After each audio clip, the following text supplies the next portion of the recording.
Hello, everybody. This is Alex once again from the Remote Work Life podcast. Today, I'm here with a really special guest, actually. Really happy to have with me Alina Vandenberg, who is co-founder and CPO of Chili Piper and also co-founder of GypsyBot. So you heard right. She's running two separate businesses, and you haven't heard it all yet. We're going to talk a lot more about Alina's superpowers, I guess, in terms of how she's running her life as well as she's running two businesses in doing that. And Chili Piper is a very interesting SaaS startup. Have you ever been in a situation where you've been to a website, you filled out a form, and the form comes up with another page comes up which says somebody will be in touch with you soon, and you're left wondering, when is somebody going to be in touch and who's going to be in touch with me? Well, Chili Piper has come up with a solution, a concierge solution, that means that when you fill out a form, when your prospects fill out a form, they'll know who and possibly when somebody will contact them. So it kind of takes that problem away completely. And I want to get Alina just to introduce Chili Piper in a bit more detail in a moment. But Alina, I just wanted to say thank you so much for joining me. Thank you, Alex, for having me. Very exciting to talk to you today. Excellent. Well, I'm sure you're going to do a lot better job of introducing Chili Piper than I did. So tell us a bit more about Chili Piper first and foremost, and just give us a part history of how you came to be part of Chili Piper. Chili Piper has, you described it very well. We solve a very simple problem. Companies that need to have a form to qualify their prospects before they talk to them. And we enable that. We make sure that people that are qualified to talk to that business are talking to a sales rep or to an account manager or to a customer success person immediately, so that there's no wait time, there's a better experience for that particular person who comes into the website, and the salesperson or the customer success person doesn't have to chase them to get to talk to them, which is kind of silly. So even though it sounds like a simple problem to solve, it's actually quite complex when you have businesses that have, I don't know, more than 10 sales reps or more than one way of qualifying the prospect, and we solve that for them. We have some other products as well, but this is the main claim to fame, if I can say that. And it's one of those things where you think to yourself, gosh, that's such a good idea. Why didn't I think of that? Because at the end of the day, it's a problem that, it's all about, it's a product that solves a problem, a human problem, which is the whole problem of communication and managing people's expectations in many ways. And the last thing you want when somebody comes to your website and fills out a form, the last thing you want is uncertainty, isn't it? So I think Chili Piper is great in that respect. Yeah, you'd think that somebody would have solved it by now. We were surprised as you were surprised, and now companies like Twilio and Airbnb and Intuit and many other companies are being enabled with Chili Piper, and we're solving some other problems in that connection touch point. It's a lot of fun. I'm surprised every day of the complexity around it, but it's getting a more seamless process for sure for both parties. Mm-hmm. And I'm really interested in your story as well, Alina, because you come from a technical background yourself, and you've worked in computer science roles. You've done your, I suppose you've worked at the coalface in terms of doing those sorts of things. In fact, I heard as well you were bought a computer at quite a young age. Is that what sparked your interest in tech? My dad is a nerd like me in that he likes to tinker with anything that comes out that's new and exciting. He has an entire wood shack full of tools, and every time he sees something that he has not seen before, he buys it and tries it out. And he instilled that kind of same type of curiosity and excitement for new things in me as well. as soon as he could afford, it was not easy for him. As soon as he could afford to buy me a computer, he did. And he was very hands off and said, you can discover it. You can figure out how this thing works. I did a lot of silly things at the beginning. I don't know if you remember that we had a hard time with storage on computers early days. I We remember, had like yes. floppy disks and stuff. Wow. And I figured out that I'm going to clean the space disk for my computer and deleted all the configuration files. That was like the first day. Wow, so you completely wiped out your computer on the first day. Yeah. That's incredible. And I suppose there's a few people who are here, well, listening and watching who may not have handled a floppy disk, but that's going back a few years ago. That's I can't remember the last time. I don't think my computer even has well, it definitely doesn't have a disk drive. I know that for certain. So, I don't have a CD-ROM even. No, a CD-ROM either. So that's it's going back a way. But I think that it sounds like that is what really piqued your interest in tech, and it's kind of tell me how you've built from there to becoming Chief Product Officer then of Chili Piper. How has that all come about?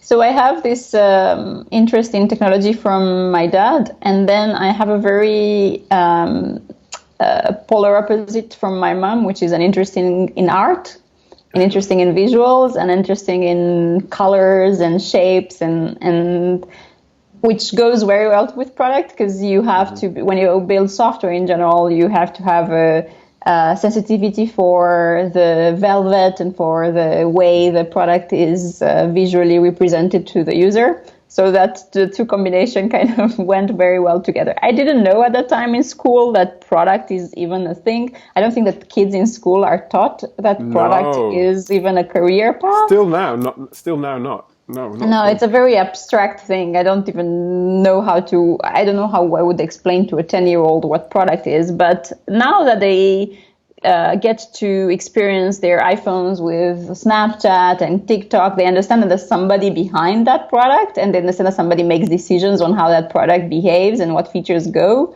So it becomes a little bit more tangible, and understand, okay, maybe I can be the decision maker for this product as well, and maybe I can do it. It's abstract, but it's more tangible now that they have phones in their hands. No, yeah, definitely. I think even because obviously I've got children of my own, and my oldest she's choosing her subjects now, and she's thinking about university. And even to this day, I mean, as much as the schools say that they try, I think they're way behind in terms of introducing children to technical aspects, or even joining the dots between the artistic side of things and the technical side of things. There's still a long way to go in that respect. But it sounds like you were able to connect the dots yourself, and it's built into a wonderful career. But I also get the feeling as well that you had a burning desire to be your own boss rather than be managed, or at least be in a workplace that somebody was actually telling you what to do. I think I get the feeling that you wanted to be the person who was calling the shots. Am I right in saying that? It's an interesting topic. The leadership and the entrepreneurship that gets built in. Me and my sister, we have the same education, same type of parenting, same school teachers, same everything. And yet from very early on, I had a very strong independent personality. I would not want to hold my mom's hand. I wanted to explore things. I wanted to be on my own and try things. I definitely have a very riskier type of personality. I am okay with risking things. I'm okay with losing everything. I'm okay with going to a certain extent that many of my friends probably are not comfortable with. And I don't know if I was just born like that or something just clicked and I just I had this entrepreneur bug in me, but I can definitely see sign across the way that I was interested in starting things on my own. I always was, and I had a million odd jobs as a kid that would reflect that. And you even were before your high school, you were you had your fingers in entrepreneurship there. You were actually engrossed in entrepreneurship. Was it a lipstick business? I think you mentioned. Yes, I had 40 sales reps that I was managing to make it 40? for cosmetics, and I Oh, wow. also managed the bills for water and heat in my building. I was also teaching math classes. I was training some IT classes. I did so many things, so many odd things, very, very early on. I think I might have started around, I don't know, 7, 8, something like that, very early on. Well, I think that. I mean, I like that. I mean, I again, when it comes to my children, I try to get them to immerse themselves in as many things as possible because I think that's the only way that you can really understand what you like and what you don't like. I think. I don't know. I was driven for sure by economic issues at that Okay. time because we were in communist Romania and my parents were workers in factories, and the means were definitely a problem, and that sparked my interest in starting things that would give me independence. It's very hard to get kids to be part of the same kind of environment because usually these days they're surrounded by comfort. They have the food in the fridge. They have heat in the house and all of that. Sometimes I was missing essentials, and that's what drove me to do things out of the box. But it's definitely an interesting topic, how to get kids to have more initiatives, even if they're they're comfortable. Yeah, it is. It is a tricky one, and I hear what you're saying there because there's so many. I think lots of things nowadays. They've got everything they need, I guess, don't they, to thrive. They don't necessarily want for that much. I'm speaking in quite general terms, but if you compare to what your situation was, and I suppose in the society that we are now, Western society especially, I guess there's very little in terms of wants and needs for many kids. But okay, so you've gone into, you had your entrepreneur streak at a young age. You've had your team of 40 at a very young age as well. How did Chili Piper come about? How did that spark came? Because you obviously you're a co-founder as well. How did that relationship start as well? It didn't start immediately. I didn't understand that I was an entrepreneur. I did not understand that I was passionate about building something on my own. I started as in a corporate job, like most of us, and starting understanding how corporation function. And I was part of a big healthcare company, a big education company, a big media, a big finance company as well, and I was a bit of a bull in a Chinatown in that I didn't fully understand how politics within different corporations work. I knew that I wanted to be at the top, but I didn't quite understand at the beginning how that whole process works. I obviously had to learn the hard way, but I've learned some good politician-like, I guess, skills in how things can be managed and how you get things to happen and how you get things to move. And the more I explored that corporate path and the more I was climbing the corporate ladder, the more I understood that I was becoming more of a politician as opposed to more of a doer, which is the part that I liked the most. And I just didn't like who I was becoming. I talked differently. I behaved differently. I took different actions than what I would normally take, and I hated it. I hated it to the point where I just couldn't go to work anymore. I was like, it's painful, and I was making more money than I could ever imagine. I never imagined that I could earn that much, and I was not happy. So when you're at that point where you're not happy, what kind of steps were you taking to kind of get yourself out of that situation? Because I mean, I've been in a similar situation to that myself, but I've felt that, well, this is going back a few years ago now, but I don't know if you felt the same way. I felt as though, I was wondering who could I speak to, who in terms of, how can I get myself out of this situation, or how can I stop feeling like this? What are the steps that you took to sort of remedy that? I looked around me, and I looked at the kind of people that were successful in the corporations that I was at, and who was the CPO in that company, who was the chief technology officer or the CIO path, which I was in. I obviously even aimed for being a CEO of a large enterprise.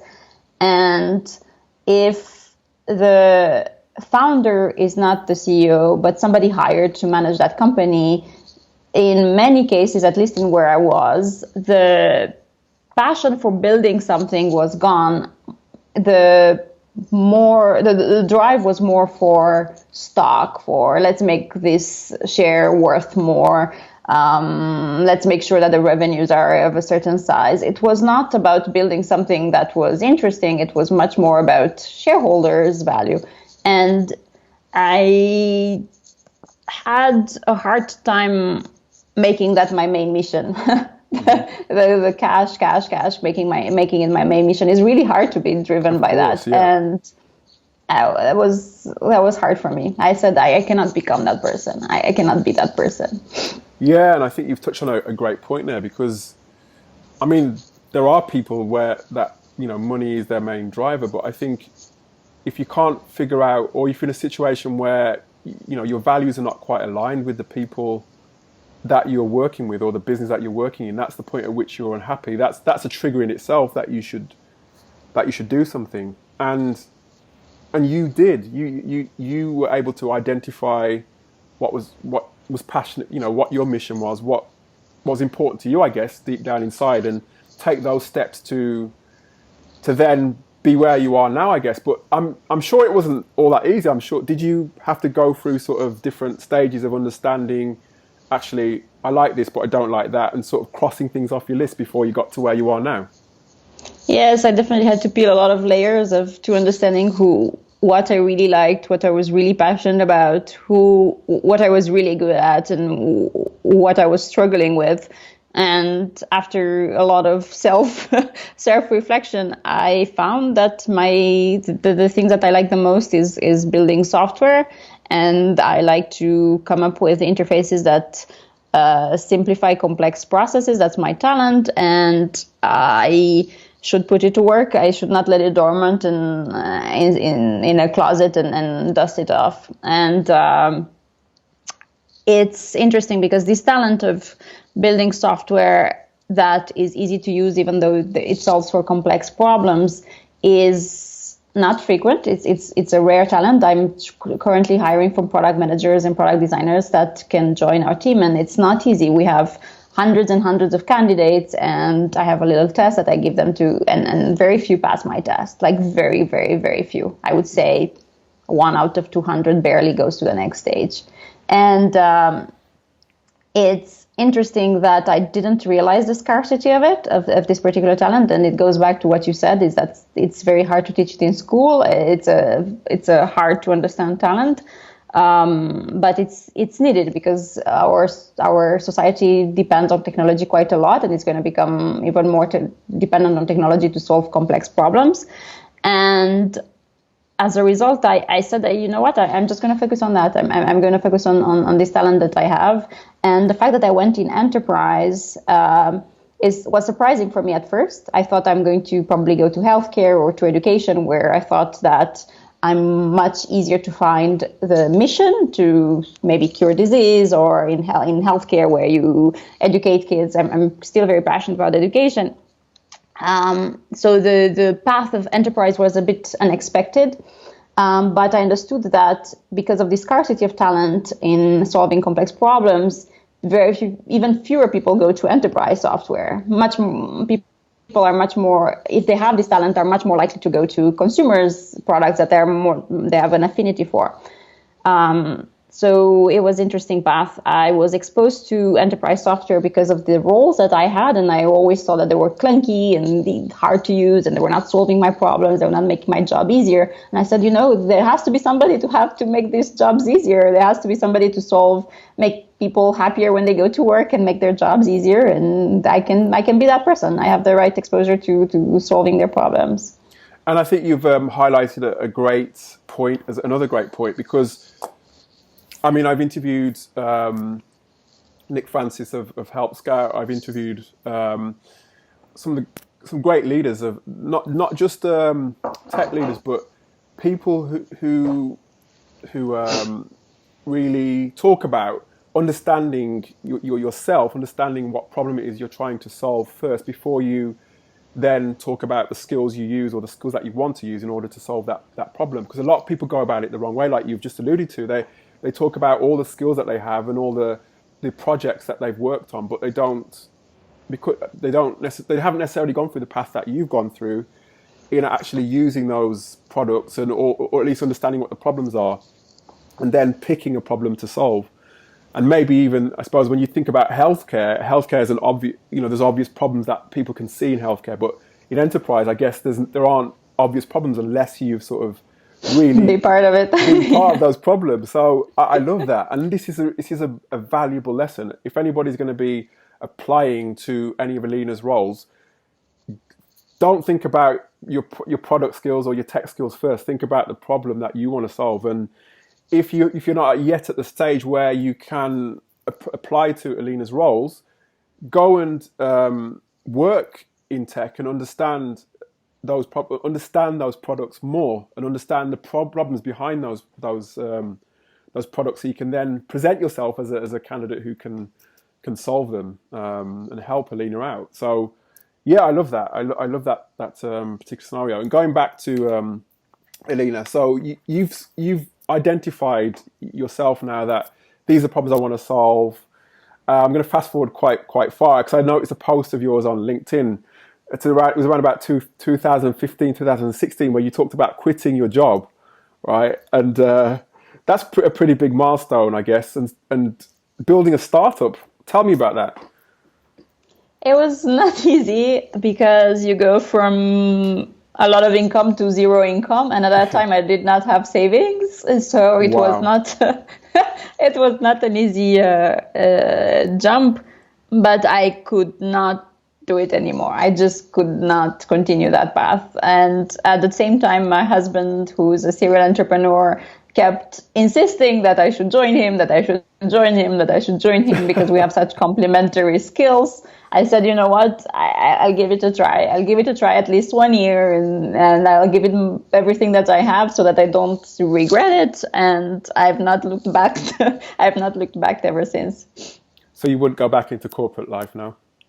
No, I would rather live in a trailer and sing. I don't know.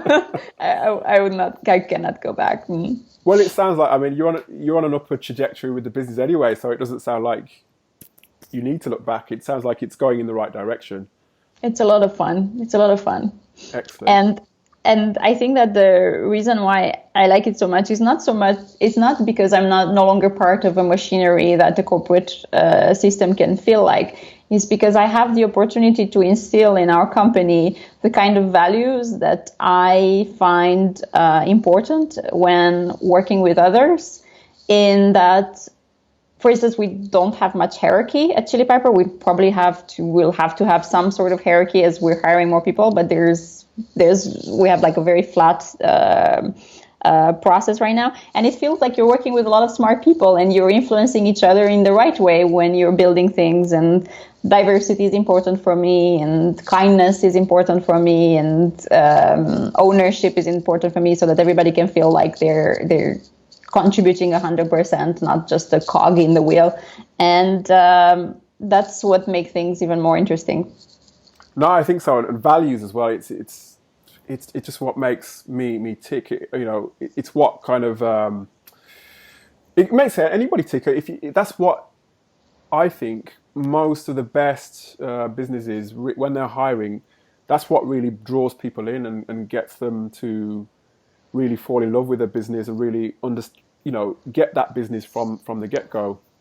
And then they look at I think that's my feeling anyway. And I think your values are front and center on your website. You talk about helping your team members reach their full potential, innovating and having fun. Who knew you could have fun at work? You I know, know. It's a Ser- crazy notion. it really. I mean, it's. I still don't think that people can get, or not people in general, but I mean, when I was working, it wasn't funny. It just felt like I was there to sort of learn something and go home and go back the next day, and it just, like you said, the hamster wheel on and on and on. But for you, it sounds like you're trying to. That's kind of baked in. That whole aspect of fun and innovation is baked into to what you do and helping one another. Tell me more about that. It's one of the values that comes from my co-founder, the fun part. And that's because ever since I met him, he always puts a large smile on my face from the time I wake up until the time I go to bed. He's very funny and he always manages to find the most in the most obscure situation, a positive way to look at it, and comes up with way in which we can find entertainment in the most unusual circumstances. So the fun value definitely comes from him. We think that we're spending so much time at work, right? It's like almost Our whole for life. me especially it's my entire wake day. It's a shame to make it sad, right? Yeah. It'd be a shame to not make the most out of it and find beauty in the things that we do. Beauty in that positiveness and a learning opportunity in which maybe a client has a bad day and screams at us, for instance, and then we can learn that, we can take that and make his day a bit better with something. We can come up with a way to entertain him as well. And it's important for us to make things fun. For instance, one of the things that we did, and I don't have a sample here, we did this little chili sauce because it's a play on our company name, and it says light a fire under your SaaS, software as a service, but you can also put the letters in a different way. So we use all the opportunities to have fun, for sure. Yeah, I mean, I'm looking at your website as well now, and I can see there's some pictures, and you guys look like you are having fun.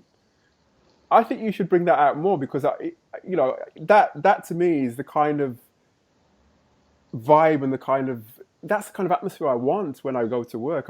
It's like I said, I've been working now for the last 20 years, and half of that has been working for other people, and it wasn't fun. And they tried as much as they could to kind of introduce the things like the perks, the pool table, and the free breakfast, and it all seemed very sort of contrived. But with you guys, it's natural. So that's definitely that's a USP that is difficult to is really difficult to demonstrate. But you guys are doing it really well. So it's interesting because we're remote, so we cannot have those perks that you're talking about, right? We all work from wherever we want. If you find a tennis court and you bring it on and then you play, that's the part of your time management. But within the meetings that we have, within the calls that we have for when we meet in person, for sure we make the most out of it. And it becomes a bit more intense like that when you're meeting your colleagues less often. It's you make sure that you make the most of that time in person that you have. Definitely, and you mentioned remote work, and I think that in itself it just changes the game where work is concerned. Because again, I've worked in a co-located scenarios. I'm not saying you can't have fun in those situations, but each to their own. And I mean, I've had most of my fun working on a remote basis.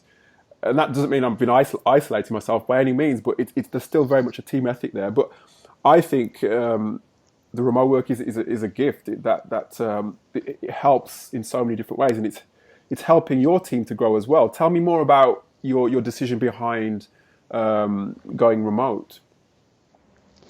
It was a very, very easy decision, and that I definitely am passionate about discovering new places and traveling and learning about people's cultures and diversity and understanding how different motivations work on different parts of the planet and different problems different people face. And as soon as you become immersed in cultures that are different than yours, your mind kind of opens up and you understand issues in a global sense in a way that you wouldn't have. I can take a typical person who doesn't have, for instance, in the US, that doesn't have a US passport, that hasn't traveled across outside of the US borders. It's hard for them to understand climate change. It's harder for them to understand why an issue that comes from a political driven campaign for something to happen in Iran or Afghanistan. All these things are very abstract. Yes, they're headlines in a newspaper, but they don't affect you, so they become completely irrelevant to your life. Whereas when you travel and you've been to some of these places, you've been to Egypt in the center, you've been to Turkey, to Istanbul, you've been to China. Those stories, they become meaningful. You understand how these people get affected, and that is not only your borders that are affecting how you live.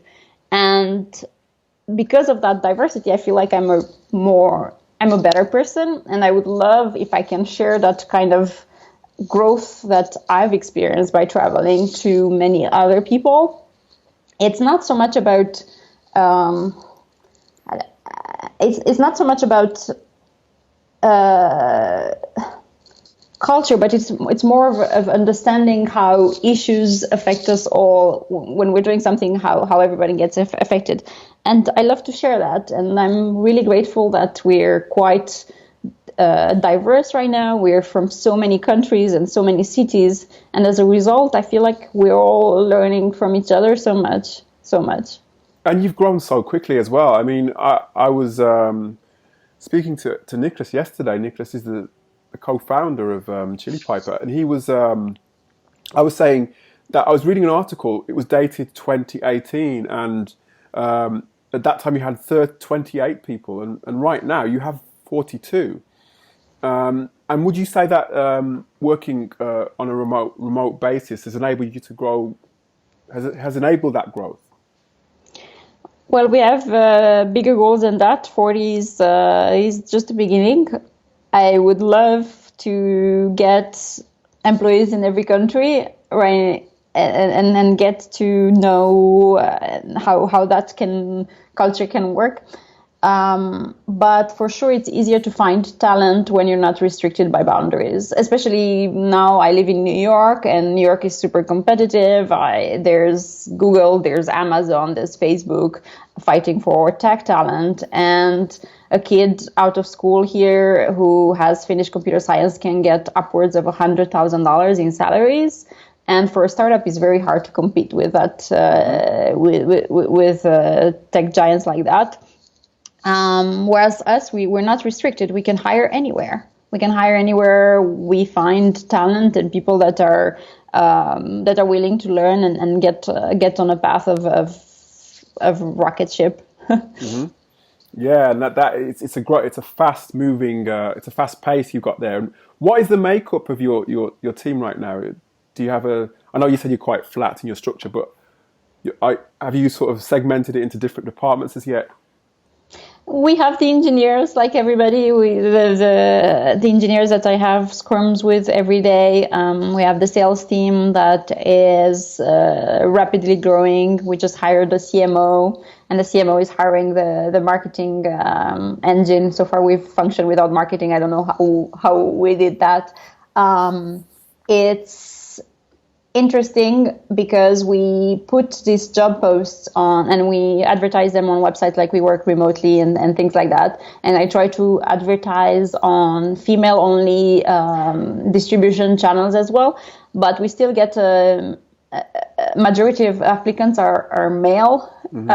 I really want to get more female candidates. I try to spread as much as I can the job posts on this website so that we can get much more female representation.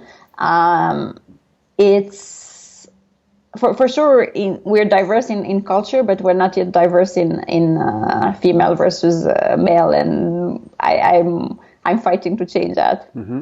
Yeah, I mean, I don't know if you read the website, but that's one thing that I'm passionate about also, because obviously there's a disparity where that's concerned, isn't there? And I think there's so many different theories that, is it a pipeline issue? It's a pipeline for us, for sure, 100%. So such a small percentage of female. It really is such a small percentage, and it's hiring in itself is difficult enough without trying to find a needle in a haystack, isn't it? So it's one of those things that I'm really passionate about, and if you are looking for a new role, I'd urge you to go and have a look at Chili Piper's website and speak to Alina, and I'll share this out as far as I can as well to hopefully drum up some support your way, Alina, as well. That'd be awesome. That'd be awesome. I have a very interesting recruiting process that I don't think anybody else has. I don't look at resumes. I do not look at schools. I don't even care if they went to school. Wow, okay. I don't care how long they've been working. They could work 10 years or a month. I don't care. Mm-hmm. What I really care about is that they do well on my test. And my test is very hard, as I was telling you. Mm-hmm. And it's interesting. I don't even look at their names. So I don't even know what country they come. I don't even know their gender. I don't know anything. I just looked at the test is well done. I'm really tempted to ask you what's on that test, but I'm sure you're not gonna divulge it, are you? You're not gonna say. But that is very unusual. I mean, there are aspects of that are kind of becoming more free used now. So, for example, no resumes and a blind interview essentially, but it's blind completely. But I think the experience factor is quite unusual, especially in remote, because a lot of people I've spoken to, a lot of the CEOs I've spoken to, hiring managers, say that they ideally want people who have some experience of whatever it is that they're going to be doing, because they don't necessarily want to be holding their hand or having to sort of guide them through certain steps. But yeah, that is unusual. But I'm intrigued, Alina. I'm really intrigued.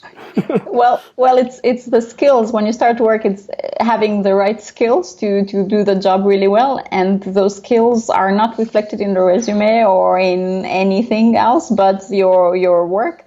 So that's the part that I'm testing with it, and it's a timed test, so that has some super hard questions and some super hard things to do within a super restricted time.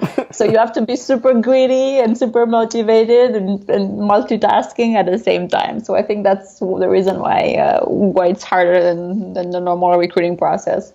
So other than We Work Remotely, a bit of a plug there for We Work Remotely.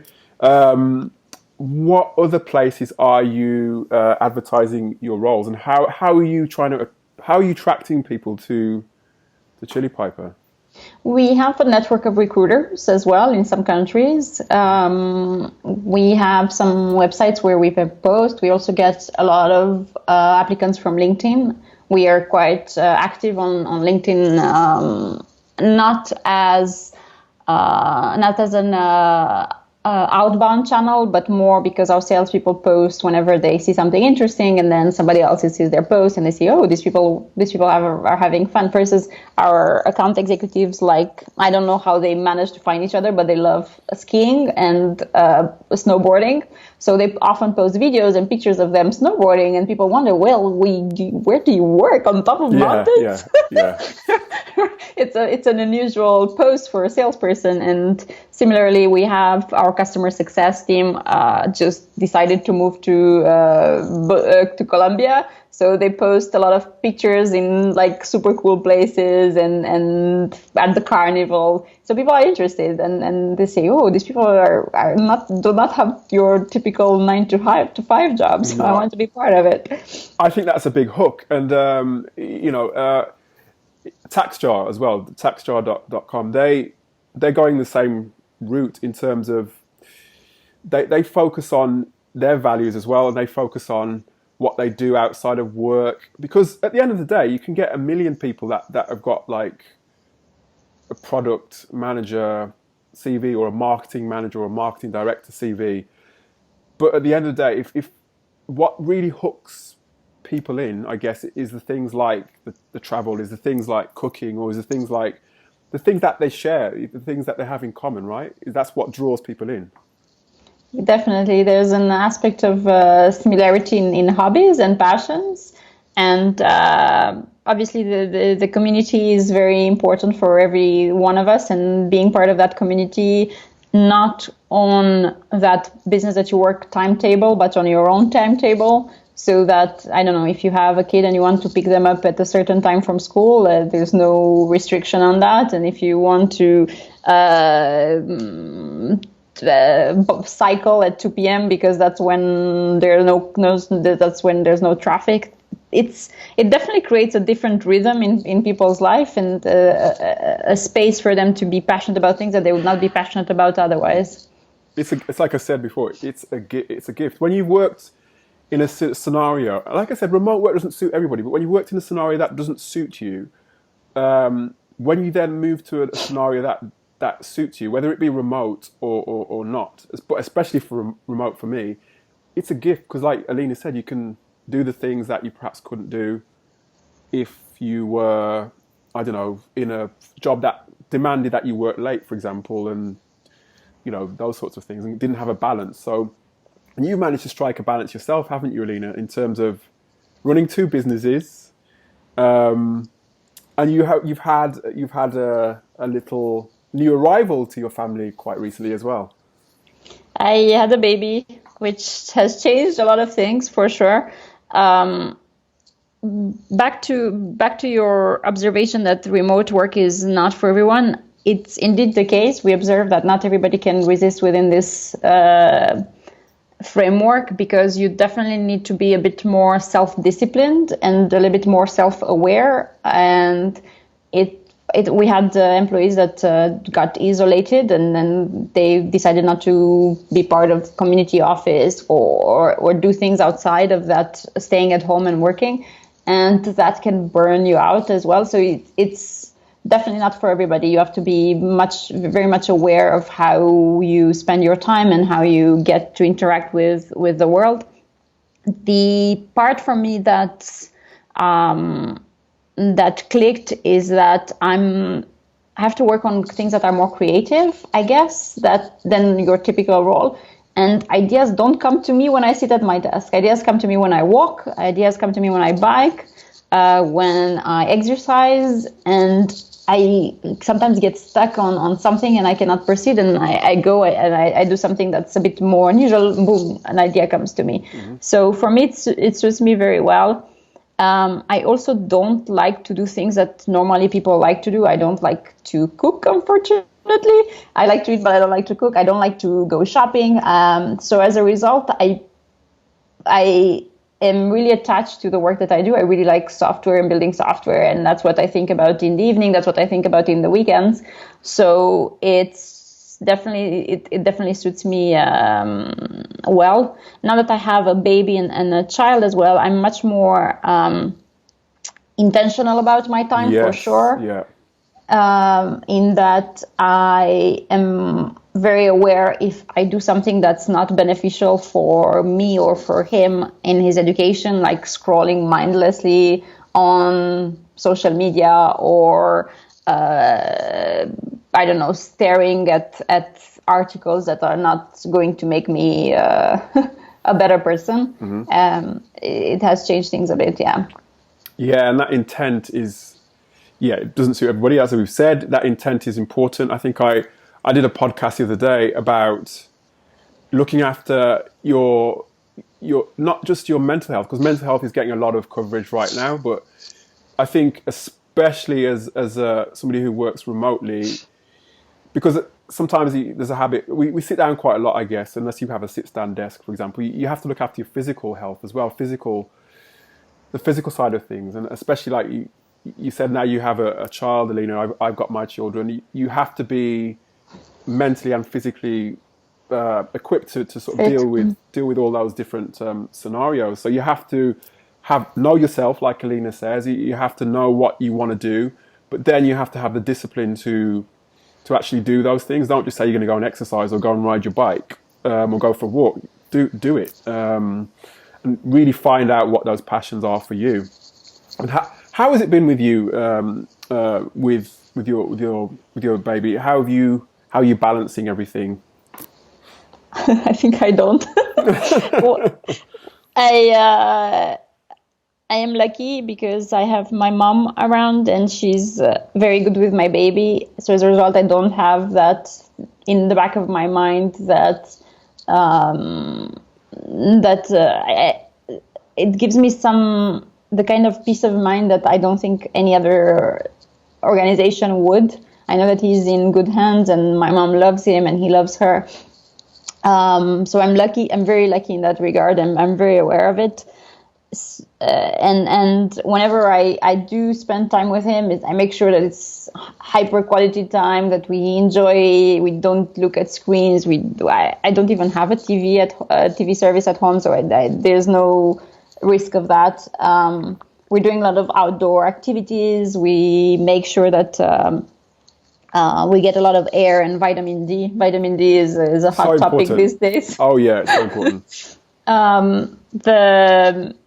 There's definitely I'm still trying to figure it all out, how to best be a human, and how to be good at this new game for me, the parenting part. I'm reading a lot of books. I'm becoming very passionate about learning everything that there is to know and all the scientific literature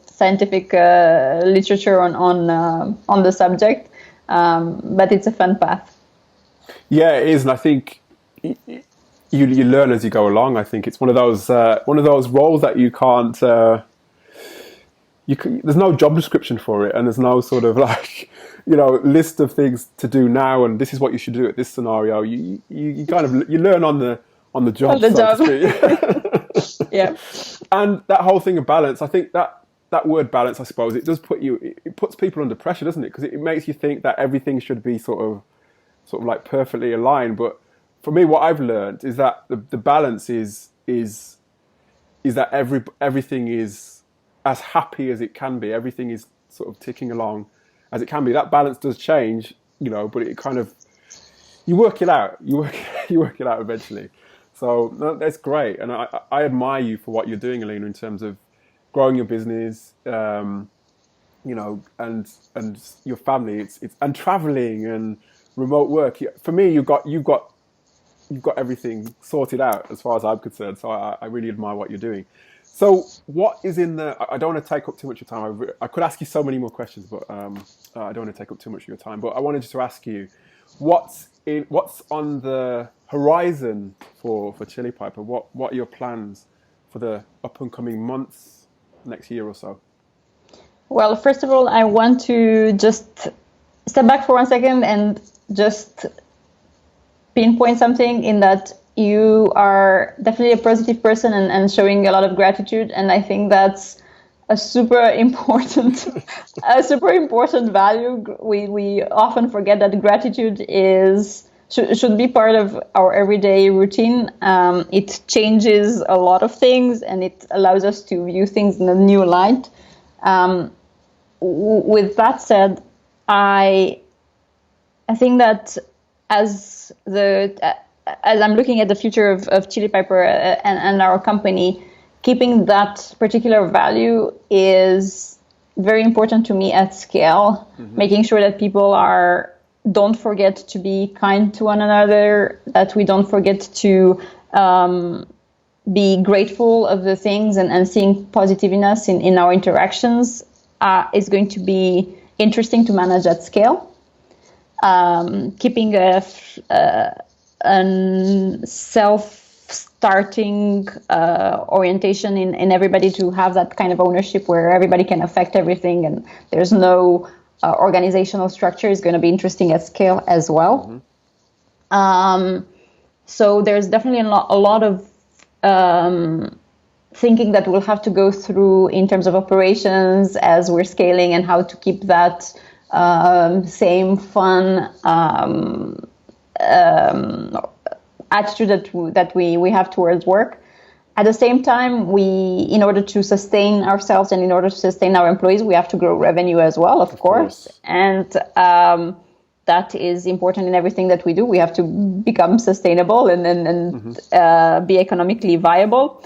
So we're going to look at how that can change things as well. Our products right now are all available to enterprise setup. So you have to talk to a rep to set you up because they're quite complex, but we're currently exploring ways in which we can make them available for self-service so that people can come in and just set themselves up. It's not entirely easy, but for certain use cases it is, if the company is smaller. So that's what personally I'm focusing on right now from a product perspective as well. And as a result, I'm hiring super smart designers and product managers. So if you have anyone who's listening to the podcast who wants to work from Hawaii and to work from New Zealand on cool, on hard problems, please go to our website and apply. Don't get scared of the test. But those are the things that I'm thinking about that are at the top of my mind. Well, guys, I did try to get as much as I could out of Alina about the test. I wasn't fortunate to do that. So what I will ask her, though, what I will ask you, Alina, is how can somebody make themselves an attractive potential hire to your business outside of their... Well, yeah, I'll just leave the floor open to you. It's not only Chili Piper. I think it's any organization, anybody trying to grow and be a better suitable candidate is exposure to as many diverse things as possible. It's very important that we get skills that are complementary to each other, but also quite diverse in that if you're, for instance, an engineer, you should definitely look into design. You should definitely look into interaction design. You should definitely understand product management as well, because that makes you a better engineer. Similarly, if you're a product manager, you should definitely understand a bit of JavaScript, a bit of Java, a bit of all these languages, because then you can talk better to the engineers, understand their problems, and understand where they're coming from. And it's the same for every role. As soon as you can expose yourself and be curious, just be curious about different areas of expertise, you just become better. So I think that's a general thing that can apply to not only Chili Piper, but for any other job that one can apply for is arm yourself with diverse skill set. Absolutely. And yeah, I would agree with you, because that what you've just said is reflected by many of the other people who are hiring and many of the CEOs. That is just that diversity of skills, of thought, of all those critical sorts of thinking. Yeah. Well, Alina, it's been absolutely wonderful speaking to you. As I said, I've got lots more questions I'd like to ask, but I know you're busy. Anybody who is curious about Chili Piper and the jobs, please go to chilipiper.com. That's CHILI piper.com.